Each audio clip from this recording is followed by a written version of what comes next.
Hey, what is up, you guys? My name is Melly, and welcome to my Eshop specialty menu. So way back last year, Nintendo made a statement saying that they would be closing down the eShop for both 3DS and Wii U on March 27th of 2023.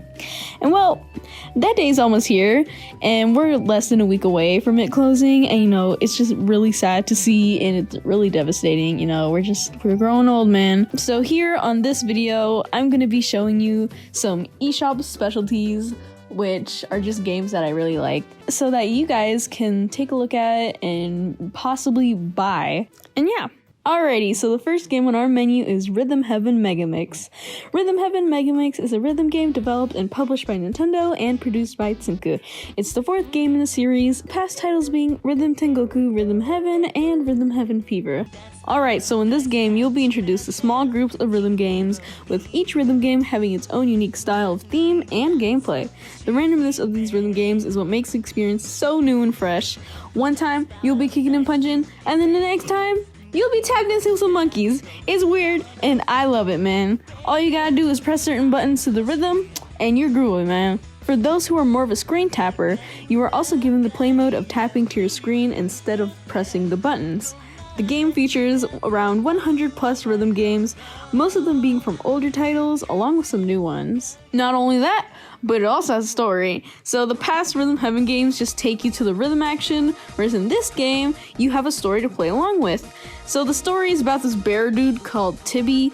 I don't know what the heck Tibby is. I'm afraid you won't like what he'll become in the future.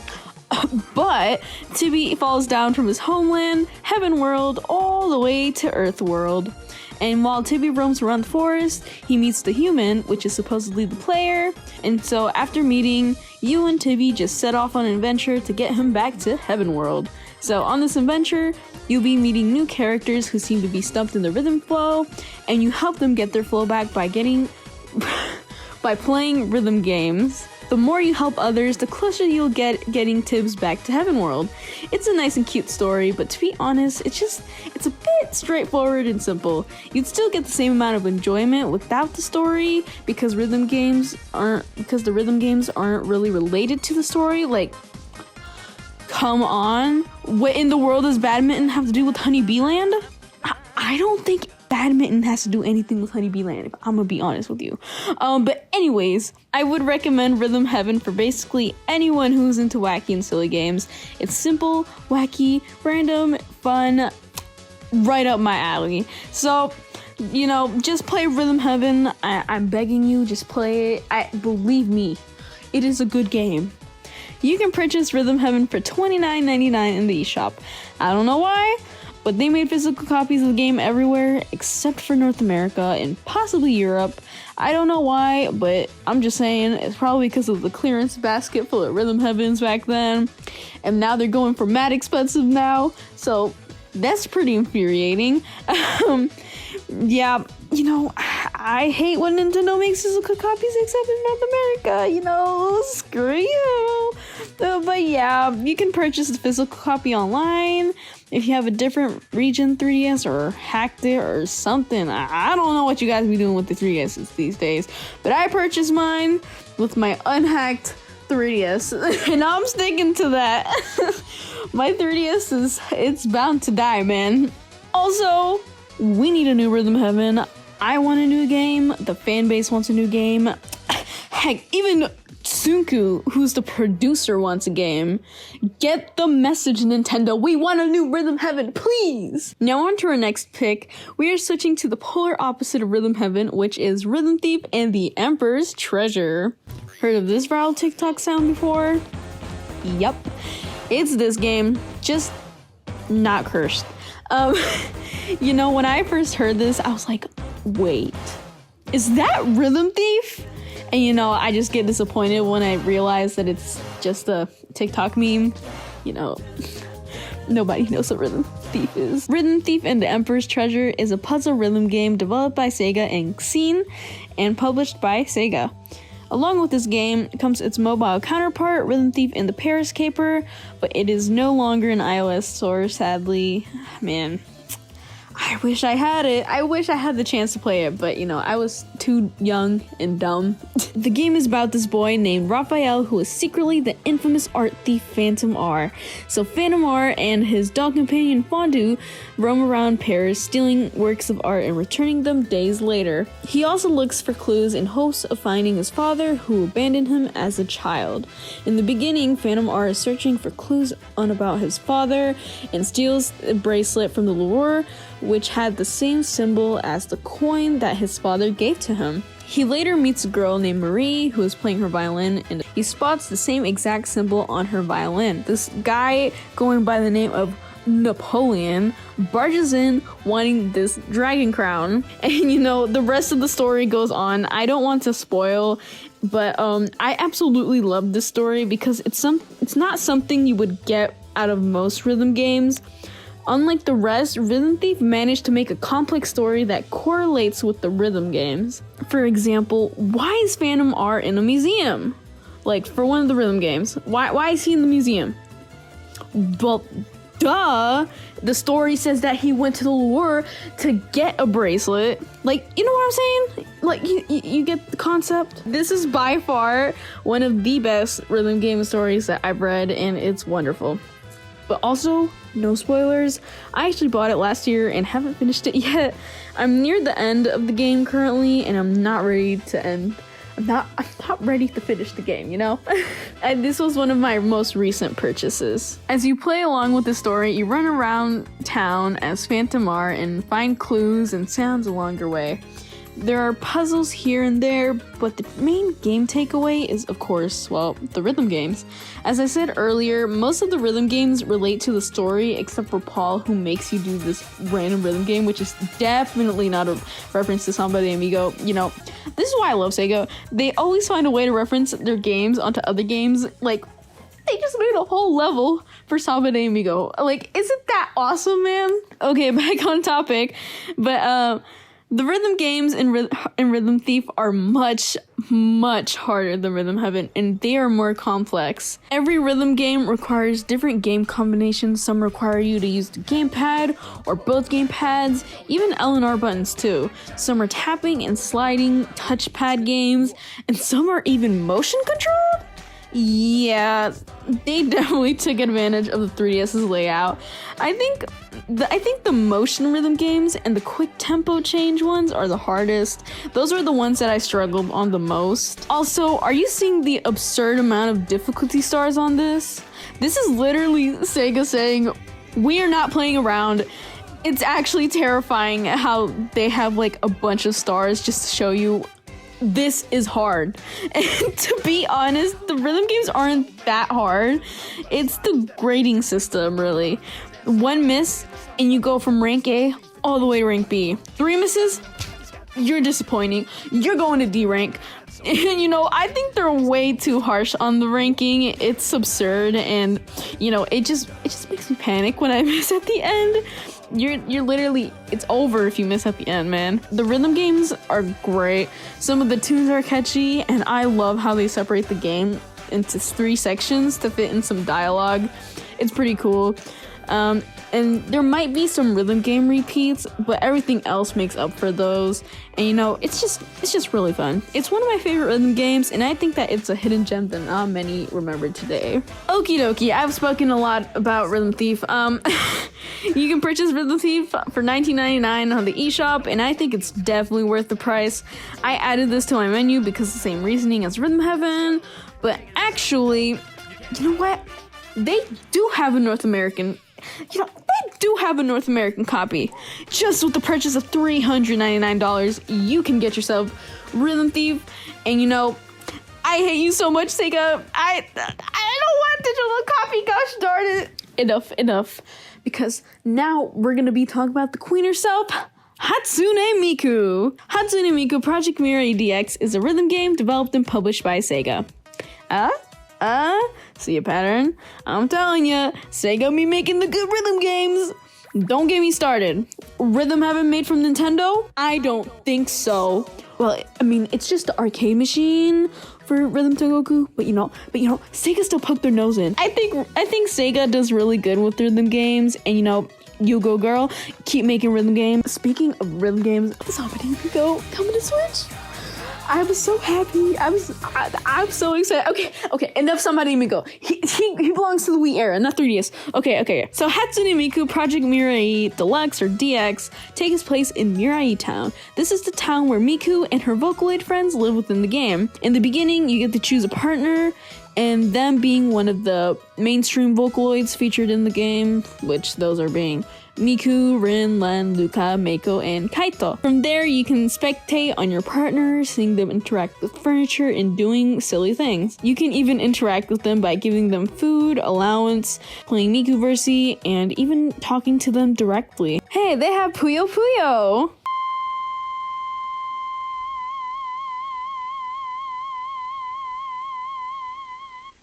Going into Mirai Town, you can go to places with your partner.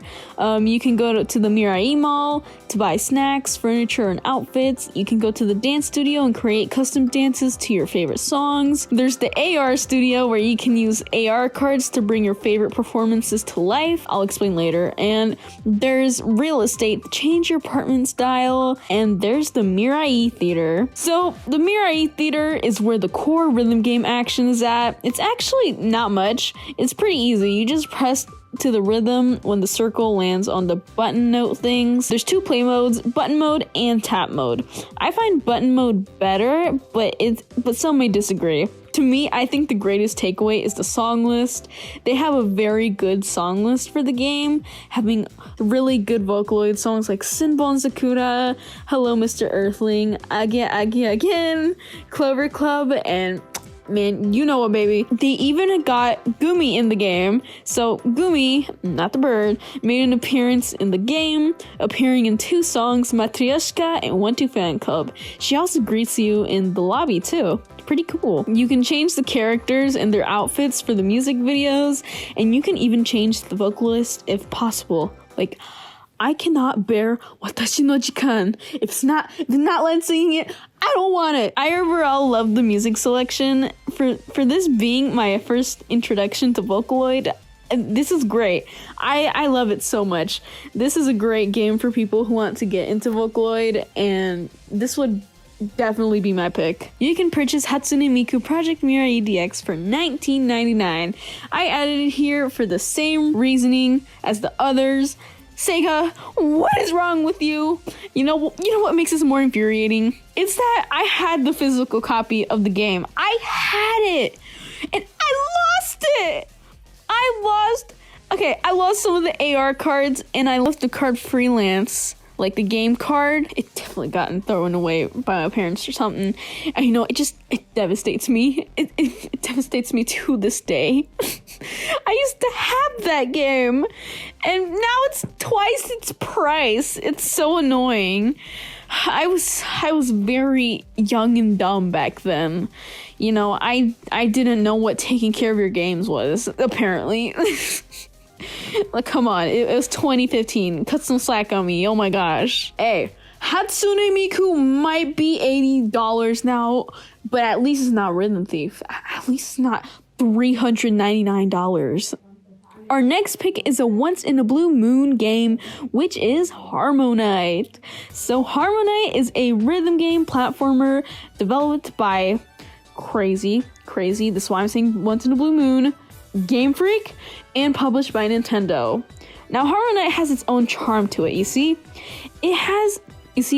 It was one of the first rhythm games in a platformer style. This wasn't something that most rhythm games did. Like, Harmoknight was known to be one of the first to make a rhythm game in that style. So here's how the game goes. So you start off being introduced to this boy named Tempo and meet this bunny named Tappy. So as they chill and stuff, which is basically the tutorial, they see this meteor thing called noisoids falling down from the sky, and one of the meteor crashes near them. So they fall down to this thing, they fall down in this ditch, and Tappy, they're like, and then Tappy gets eaten by this salamander thingy, and then it was weird, but that's not the point. So Tempo and Tappy, after they save Tappy and stuff. They go to Symphony City, realizing that the princess got kidnapped. And so they go on this adventure to try to save her, and, you know, yeah, they meet friends along the way. There's actually not that many characters, but yeah, it's not much of the story. It's not much of a story. It's just there, but really it's actually all about the gameplay, to be honest. The gameplay is very fun though. You have tempo automatically running through trails depending which setting you're in. Unlike tapping notes to the beat, you actually jump and hit to the rhythm.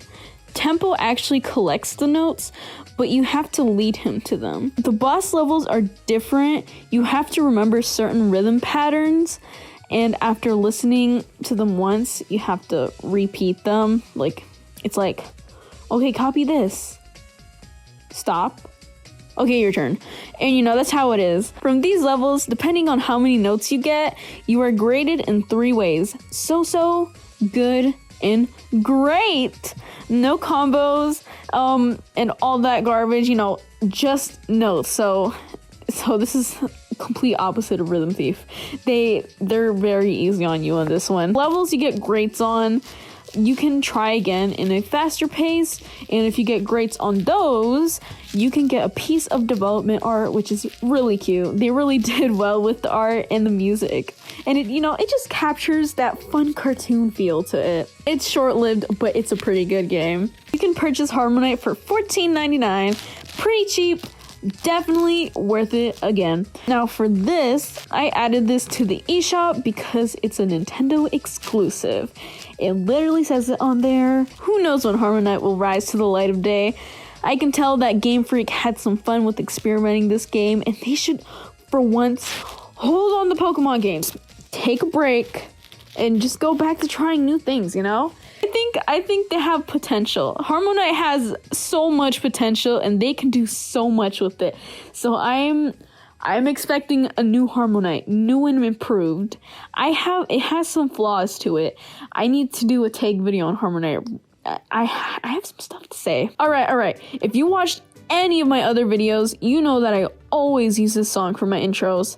And now we're gonna be talking about the origin of it, which is DENPA. Alrighty, so DENPA is an RPG series developed and published by Genius Sonority. Here I'll be talking about DENPA 3, The Rise of Digital, because my 3DS camera broke, meaning I get kicked out every time a game requires a 3DS camera, except for DENPA 3, which you can turn off, and yeah, you can turn off the camera extension thing, and yeah.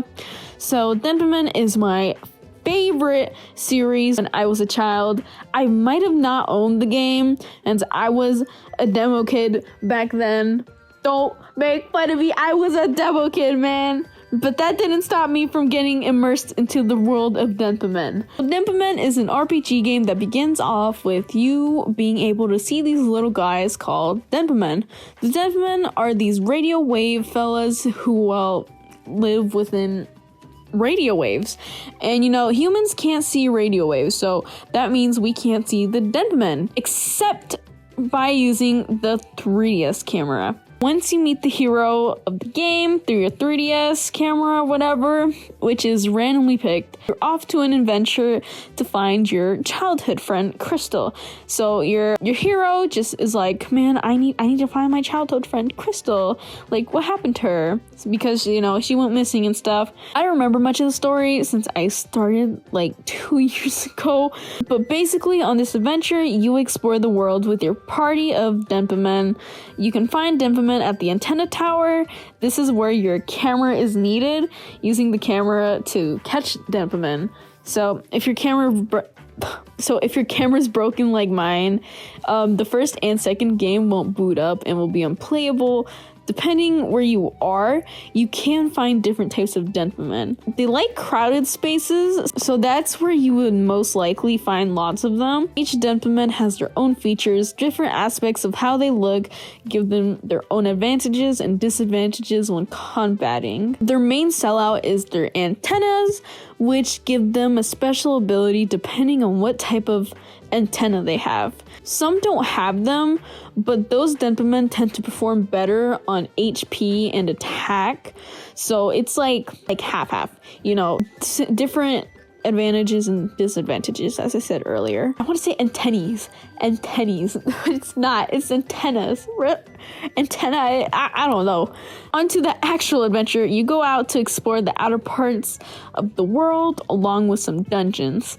You go on to collect the treasure and vital items in the dungeons to progress in the story. Combat is pretty much what you'd expect from an RPG. You get to pick what actions your Denpa men do, and it's a back and forth thing, you know, like the enemy attacks you and then you attack the enemy, you know. I do have to say, try leveling up your Denpa men before enemies of higher levels get to you, especially those piranhas. I hate those guys. Ooh, I have a mad hate for those piranhas. I hate them so much. Because they will wipe you out easily. Get out of here, you stupid piranha. Oh my god. They attack. They attack you like twice. That's how they wipe you out so easily. But you can revive your Denpa men if they wipe out. You know, you can pay to revive them at the shrine or whatever. But you know, it's a pain. It's a pain going back to digital and then going back to where you were, where you died. Oh my goodness. So terrible. And might I mention that the enemies in the game, they chase you so fast. You cannot escape them. That's why I say level up, because these mobs will run quickly to you. That's when you realize that you can't really venture out with the bare minimum level team. So it takes a bunch of like battling and collecting and like buying like potions and clothes and stuff, armor. It's, you know, it's all part of the RPG experience. Aside from all the exploring and the story and stuff, you can also battle others at the Coliseum by using the internet connection. Yeah, there's people actually playing in the Coliseum. I don't know when they'll shut that down, because I'm assuming that they would shut down internet stuff along with the Eshop, or it's a Sonority Inc. thing where they get to choose when to shut down the servers and stuff. But there's still people playing there. Maybe you can catch some people playing in the Coliseum. Maybe you can get your friends to play Denpa men and then battle in the Coliseum. I don't know. I've tried it a couple of times, and you know, like I've won like once or twice. I'm still working on my team, okay? My team isn't as strong, so that's why I get beat up all the time. But yeah, the Coliseum is fun, and you get like prizes like jewels and stuff. You know, it's pretty cool. For this game, you can purchase Denpa Men 3 The Rise of Digital for $9.99. If you are interested in the past games though, Denpa Men 1 will cost you $9.99 and Denpa Men 2 will cost you $11.99. I don't know why Denpa Men 2 is more expensive, but you know, I find it to be the better game. From my little kid memory, I remember it being the better game than 1 and 3. They're pretty much the same concept as a whole, but they're pretty good standard RPGs, you know. It's literally what you get. Very silly. I love silly games, man. You might think it's not a good game, but you know, I just put this here because it's my childhood and it's an Eshop exclusive, just like Harmoknight. Come on, Sonority. Bring back Denpa Men and Switch. I need Denpa Men. They had the Denpa Men app like 2017, not too long ago, and well, 2017 is actually a pretty long time ago. But anyways, you know, like they had a Denpa Men app, but it's just Japanese stores. But I played it, and little did I realize it shut down in 2019, and I am pretty devastated. I worked so hard on my island. I was so mad. But yeah, that's Denpa Men, man. I need new Denpa Men. I need new everything, man. Alright, next game, Metal Gear Solid Snake Eater 3D. Man, I actually love this game, and it sucks how Konami just took it off the shelves like that. How dare you, Konami? Couldn't you have just waited like one more year? Like, come on, Konami. I bought Metal Gear Solid like 4 months before they took it out and I am so lucky. It's actually a really good game. This was my introduction to Metal Gear, and I love it so much. Oh my goodness, so devastating. People could have bought Metal Gear Solid. Oh my god. Okay, so now we have our last full game on our list, which is Tomodachi Life. Okay, seriously now, do I seriously have to explain what Tomodachi Life is? Okay. Tomodachi Life is a life simulator that was developed and published by Nintendo.